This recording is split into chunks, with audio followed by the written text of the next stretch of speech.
Locate and set out all tube assemblies of the rollover protection structure in a large work area in preparation for assembly. Install the top tube assembly to the front and rear hoop assembly. Locate the drain hole and make sure it is facing down before connecting. Slip the two mounting bolts through the tube flange and through the rear hoop assembly and secure loosely the top tube assembly with two nylon lock nuts. Assemble the second top tube to the rear hoop in the same way as the previous one.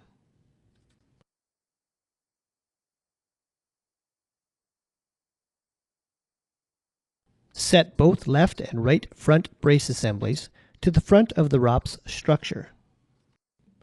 Loosely connect both top tube assembly and front brace assembly to the hoop assembly at the front of the ROPS structure, and secure with the hardware as specified in your illustrated parts list of the written assembly instructions.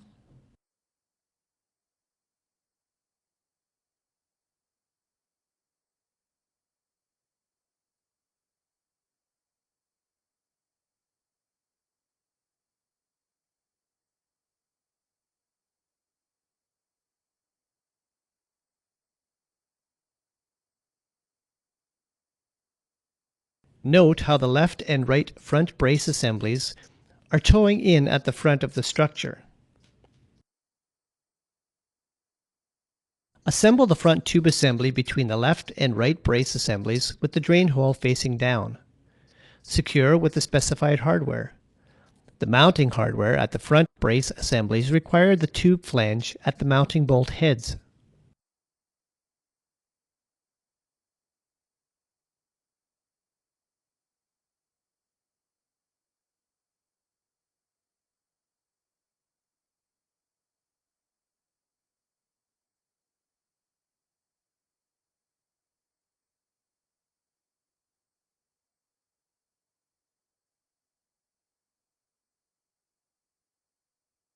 Snug up all hardware, but do not over-tighten.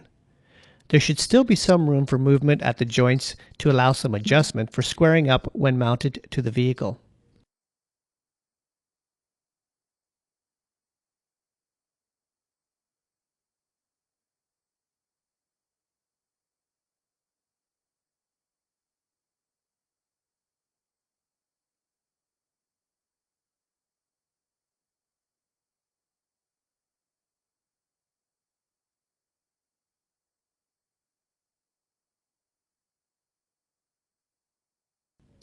Enlisting a set of extra hands, move the structure to the top of the vehicle.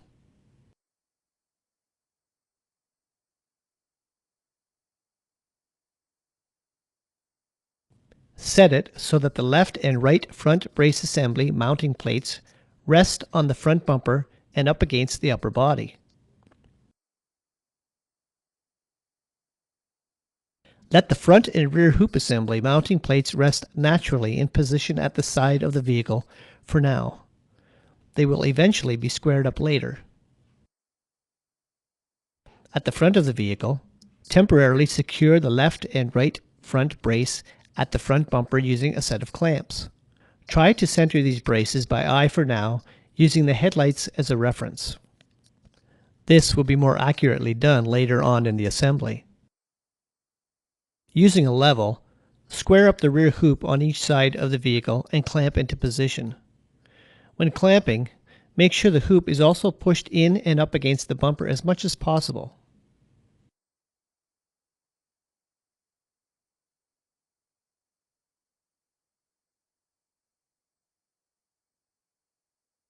Drill out the rear hole of the hoop assembly on each side of the vehicle.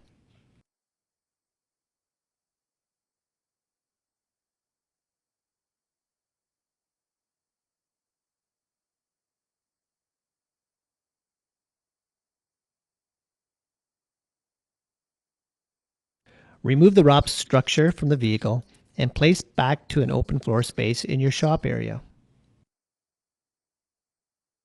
Locate the right angle iron and note the trimmed end. This end will position to the front of the vehicle. Line the rear hole of the angle iron with the hole previously drilled and insert a bolt to hold it in place.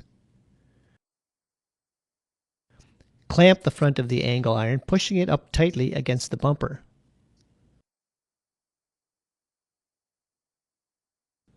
Install the left-hand side angle iron as the previous right-hand side.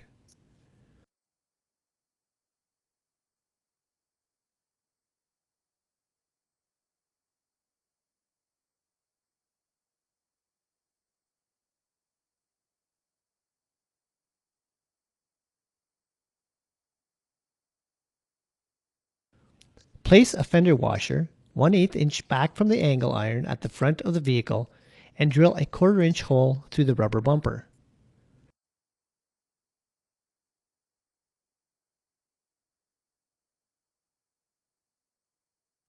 Repeat this operation at the back of the angle iron and on the other side of the vehicle.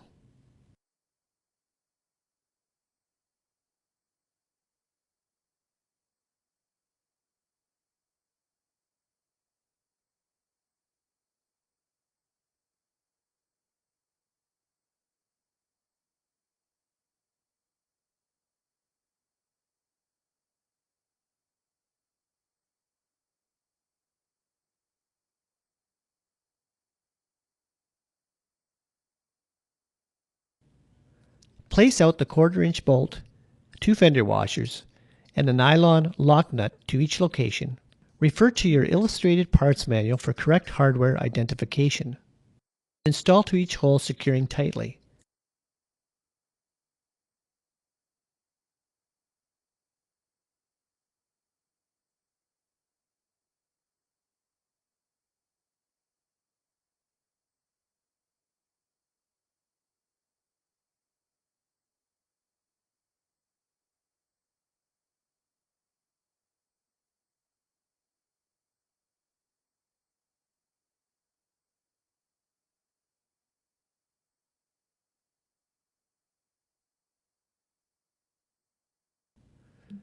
Using a utility knife, cut the bumper using the angle iron edge as a guide.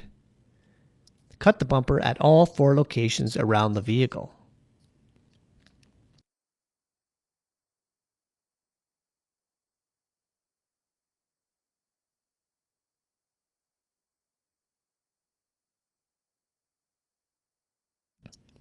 Remove the angle iron from both sides of the vehicle and strip off the length of trimmed vinyl bumper.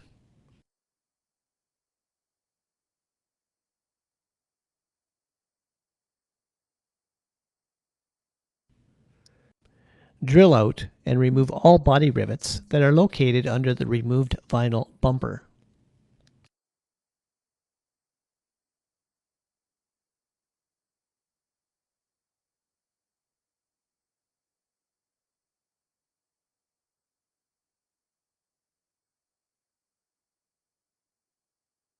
Blow all shavings from bumper area using compressed air and reinstall each angle iron rail to both sides of the vehicle.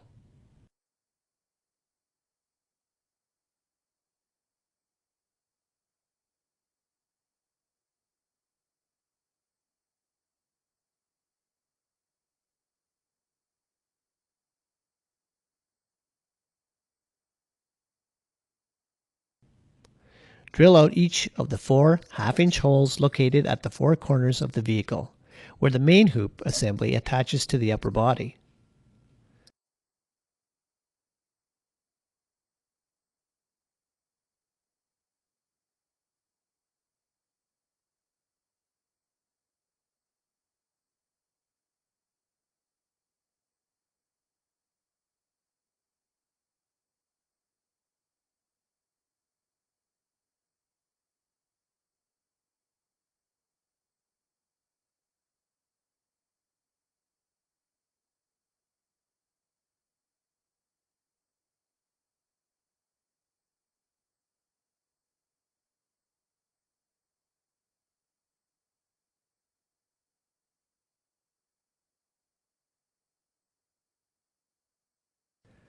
Drill out the rest of the 3/8 inch holes along the entire length of the angle iron on each side of the vehicle.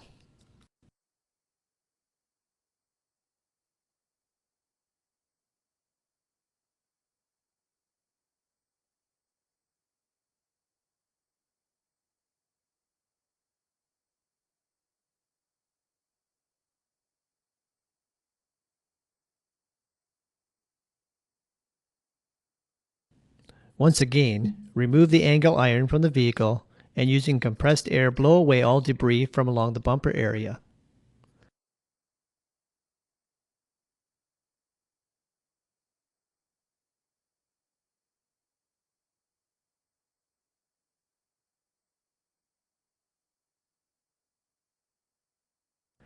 Lay out each of the buckled ends of the seat belts to a clean work surface along with each of their anchor straps. Referring to your illustrated parts list, secure the correct 3/8 bolt into a vise, place a flat washer to the bolt followed by the anchor strap.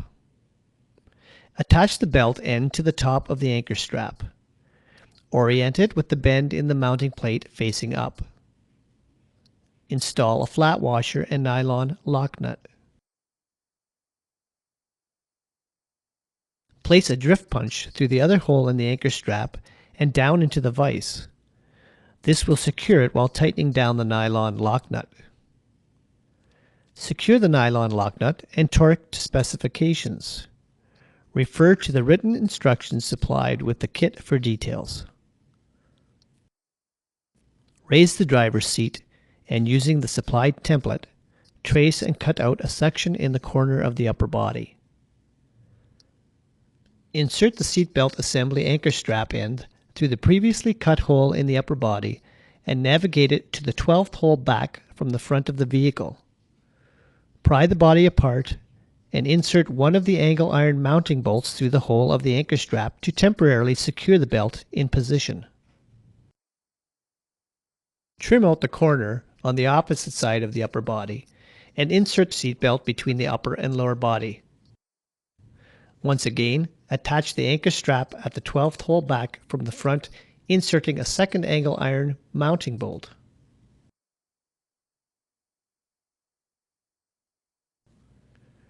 Remove the rear seats on both left and right side of vehicle.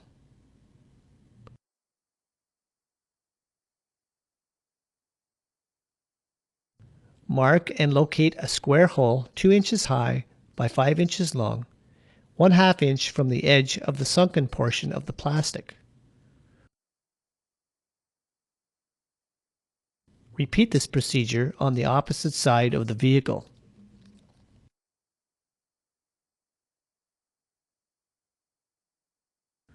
Trim out the plastic with a utility knife.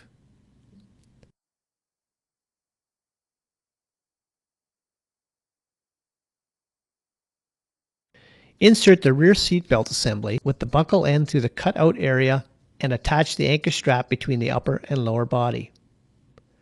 Temporarily attach it to the forwardmost hole of the 4 holes used to secure the vertical section of the hoop assembly.